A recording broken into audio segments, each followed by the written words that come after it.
Hi everybody. Today I'm going to do a demonstration on how to use the spiky ball. Now this is the massage spiky ball, not the one that we often use for the foot. It's got a little bit of give in it. It's a little bit softer than the hard one, but it's still very capable of helping you release tissue. So I'm going to be showing you how to do some release through the butt muscle. Maybe you've got tight from a lot of walking, maybe you're one of those people that stands on one leg crossed over, or just into one hip.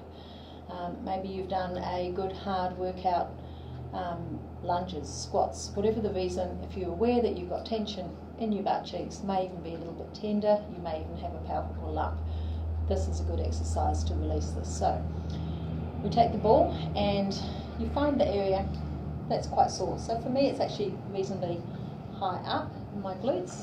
There we go. So I'm just going to move my body so that I can rest onto that ball. Now if that was too sore to even do that, I could put a towel between me and the ball, which would soften it slightly. So I'm just going to settle there until that is eased. When it's eased a little bit, then I'm going to add some movement. If I moved too quickly, it would probably be too sore.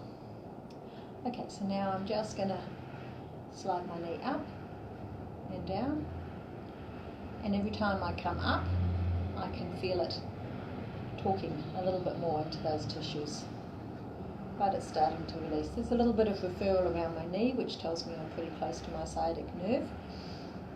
If that was really screaming at me, if it was super charging down into my knee, then I would probably move the ball, but otherwise I'll just see if I can release it.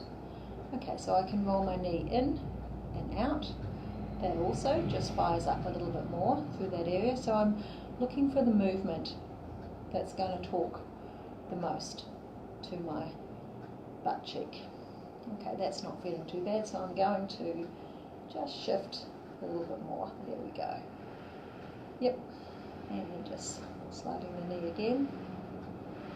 So I'm really just looking for the movement that talks the most to that area and then releases. Okay, it doesn't need to take very long. If you find that you use this and get a good release, then take note when the tension starts to build up again in that area, and think about what you were doing the day before you found the tension climbing back into the butt. Maybe you were one-legged standing, maybe you had done a hard workout session, whatever it is.